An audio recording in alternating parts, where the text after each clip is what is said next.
So, somewhere inside of me, there's the person I want to be, the one that moves with clarity, acts with conviction, and refuses to shrink under the weight of expectation. The one who doesn't measure their worth by productivity, who doesn't hesitate when they know the right thing to do, who doesn't bend just because bending is easier. And then there's the person I become. Not because I want to, not because I don't know better, but because the world has a way of pressing against you, shaping you into something that fits its needs better, not yours. The version of me that emerges in those moments is built from necessity rather than choice. It's the me that reflects the deadlines, sacrificing time and thought for efficiency. The me that absorbs unspoken expectations, adjusting and performing before I even had the chance to decide what I actually want. The me that carries disappointments like invisible weights, gradually learning to take fewer risks because it feels safer that way. Survival instincts override authenticity, because stability is easier to hold on to in uncertainty. And somewhere in the process, idealism wears thin. Not all at once, but slowly, in the way certainty erodes under the steady weight of reality. This isn't self-betrayal. Not exactly. It's adapting to the world as it is, rather than how I wish it to be. And some days, that adaptation feels like wisdom. I'm learning how to exist within the system without losing myself completely. Other days, it feels like erosion, like a slow, quiet kind of loss. Like I'm becoming something I didn't recognize, not because I want to, but because it's what's required to keep me moving forward. And that's the tension, isn't it? The fight between who I am when nothing is pressing down on me and who I become when everything is demanding something from me. Some days they align and I feel whole. Other days it feels like I'm just acting out a script I never agreed to. And the tension between the two, that's the fight. The person I want to be moves with intention, not just reacting to what happens. Not just drifting through days as if they are things to be enjoyed rather than lived. There is a steadiness in this version of me, a sense of choice in every step. Nothing feels accidental or purely habitual. Even in uncertainty, even in change, there is a quiet knowing. I trust that whatever comes next will be met with presence rather than avoidance. The person I want to be knows when to care and when to let go. They're not ruled by the opinions of people who offer nothing but noise, who see life as a series of performances rather than something to inhabit fully. They do not waste themselves on trying to be understood by those who have already decided not to listen. They care deeply, but not indiscriminately. Their energy is not poured into every passing demand, every fleeting expectation.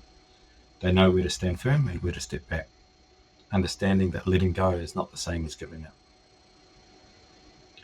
The person I want to be creates more than they consume. They're not just scrolling, not just absorbing, not just waiting for something external to give their mind shape. They make things, bring thoughts into the world, leave behind something that wasn't there before. They understand that creativity is not a luxury, but a necessity, that to create even imperfectly, even uncertainly, is to participate in life rather than merely witness it. They resist the easy lull of passive engagement, the quiet suffocation of endless consumption. The person I want to be leads with curiosity, not cynicism. They question everything, not from exhaustion, not from a desire to tear things down for the sake of it, but from a hunger to understand. They do not settle for easy answers. They do not mistake skepticism for intelligence, nor assume that disillusionment is the only rational response to the world. They are willing to hold complexity, to sit with contradiction, to seek a meaning even in places where it seems absent. The person I want to be does not shrink from anyone. They do not make themselves smaller to fit into spaces that were never really meant for them. They do not dim their own thoughts, soften their voice, or dilute their presence just to be easier for others to digest. They take up space, not aggressively, not performatively, but naturally, in the way that something whole and unashamed simply does. They know that belonging is not about fitting in, it is about being fully themselves and finding the places, the people, the moments where that is enough. This is the version of me that exists somewhere beneath all the noise. It is not a distant fantasy, not an impossible ideal, but a presence that has always been there, waiting. Not something I have to create, but something I have to uncover. The world is not designed for the person I want to be. It does not reward thoughtfulness, only efficiency. It does not value originality, only what is easily understood and marketable. It does not ask for self-respect, only compliance. And so, without meaning to, without even noticing at first, I become something else, someone else. The person I become when I'm too tired to fight, when I'm just trying to keep up, is rushed. Decisions are made on autopilot, not because I don't care, but because there is no time to care. There is always something to do, somewhere to be, someone waiting for a response, a task that needs completing. There is no space to pause, to consider, to choose deliberately. The day dictates my actions before I even wake up. I move through it, reacting instead of deciding, pulled forward by momentum rather than intention. The person I become is distracted. The world feeds me more than I can ever process. A relentless stream of noise, of information, of opinions that barely register before the next one takes its place. I absorb so much that my own voice fades into the background. My thoughts start to feel secondhand, echoes of something I read, something I heard, something that was never really mine. My mind is full, yet I feel emptier than ever. The person I become is cautious. I edit myself before I speak. I weigh my words, hesitate before expressing an opinion, instinctively soften my presence to avoid friction. I choose the path of least resistance. Not because I believe in it, but because it is easier. I say less, I ask for less. I make myself easier to digest, easier to accommodate, easier to ignore. The person I become is dulled, not numb, not exactly, but less. Less expressive, less engaged, less affected by things that should matter. I still feel, but not with the same intensity. The edges of experiences are blunted, muted. I move through life as if I was watching it through thick glass. There, but distant. Aware, but not entirely present. The spark of who I am remains, but it flickers, as though struggling for oxygen. The world slowly conditions you to prioritize survival over authenticity, and trains you to adapt, to adjust, to compromise until the things you once swore you would never become start to feel inevitable. And if you're not careful, one day you wake up and realize you've been living someone else's life. You catch yourself in a moment of reflection, staring at a version of yourself that is familiar but unrecognizable. And that's the part that unsettles me the most. Not that the world tries to shape me, but that it does so without me even noticing. That the process is slow, incremental, almost imperceptible. That one small compromise becomes another. That what once felt like a temporary adaptation starts to feel permanent. That I do not realize I'm drifting away from myself until the distance feels too vast to cross. But it doesn't. It never does. The person I want to be is not gone, only buried. In the fight, the real fight, is not against the world, but against the quiet, creeping pull of forgetting who I am. It doesn't happen all at once. There is no dramatic turning point, no single moment where you choose to abandon yourself.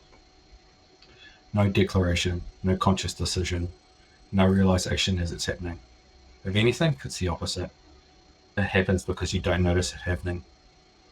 You don't wake up one morning and say, right, I'm done being myself. Instead, you let the small things slide. Just once. Just to keep the peace. Just because it feels easier. You tell yourself it doesn't matter. It's not worth the energy to push back. Then it happens again and again. You swallow words that need to be said. Not because you don't believe them, but because speaking them feels like effort you can't afford. You learn which parts of you can cause friction, which truth makes people uncomfortable, which opinions invite resistance. Over time, you start holding them back by instincts, not out of fear, and not even out of conscious choice, just habit.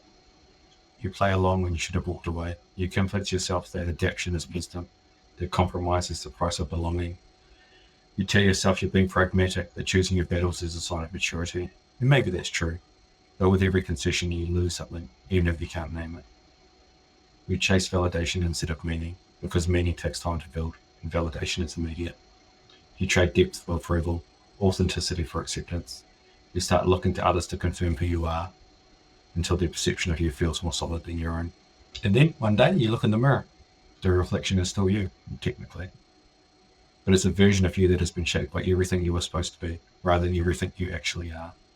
And that's a loss you don't even grieve properly, because it happens so slowly, so subtly, that by the time you realize what's missing, you're already used to the absence. It doesn't feel like something was taken. It just feels like this is who you've always been.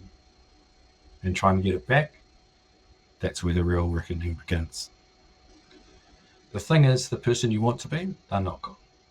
They're not lost, not erased, not some distant version of you that existed once and will never exist again. They're still here, just buried beneath everything else that you've had to become in order to survive. Beneath the habits you picked up to make things easier, beneath the expectations you learn to meet without question, beneath the quiet daily compromises that seem small at the time, but when stacked together, build something unrecognizable. And they're waiting for the day you choose them again, in the same way you unknowingly unchose them, moment by moment, decision by decision. They're waiting for you to recognize the ways you've made yourself smaller to fit into spaces that were never really meant for you. They're waiting for you to unlearn the belief that being palatable is the same as being accepted, that being easy to digest is the same as belonging. They're waiting for you to start pulling back the pieces of yourself you abandoned along the way. Not all at once, not in a grand, cinematic moment of self-reclamation, but in the same slow, steady way you lost them, piece by piece, choice by choice, until one day you wake up and your reflection in the mirror isn't a stranger anymore. Because at the end of the day, the world will always try to turn you into something easier to manage. It will always prefer a version of you that doesn't ask too many questions, that doesn't push back too hard, that doesn't make things inconvenient. But you don't have to make it easy for them. You don't have to comply. You don't have to surrender to the slow erosion of self just because it's expected. You can be difficult. You can be inconvenient. You can be whole. You can be you.